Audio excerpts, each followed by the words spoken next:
ल अहिले तिमीलाई म रमेशको दोकानमा भेट्छु नि ल। को पो रमेश त सुनेको जस्तो लाग्यो त हौ। त्यो हौ त्यो माथिल्लो गाउँको रविको छोरा हौ। रवि अरे को रवि चाहिँ फेरि? भगवान् त्यो सीताको बुढा रवि पनि चिन्दैनस्? सीताको बुढा त राम होइन? लिमजुक भन्छ त्यसलाई चाहिँ। अहिले हेर्ला बेसी बेसी फरेन नहुई राई भगवान् के भएको आफ्नै गाउँको मान्छेहरू पनि चिन्दिन भन्छ।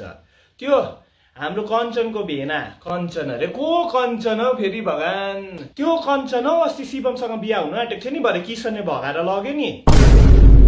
को किसन हौ फेरि? अहिले हेर्ला तँलाई म त्यो मनपरी गाउँको धनीबडाको छोरा पनि चिन्दैनस्? मनपरी गाउँ हौडेमा मलाई पक्ला नभनाइरहने ल। यहाँ बिजनबारी छेउमा चाहिँ मनपरी गाउँ चाहिँ कहीँ पनि छैन। ला के भएको यो? त्यो मन नपर्ने गाउँको छेउमा छैन मनपरी गाउँ? नपर्ने गाउँ हौडे कुरा नगरिरहनु ल। त्यस्तो पनि गाउँ हुन्छ क्या हौ। ला बेसी नै फरेनर भएछ है यो चाहिँ। लु आफ्नै ससुराली पनि चिन्दिन भन्छ।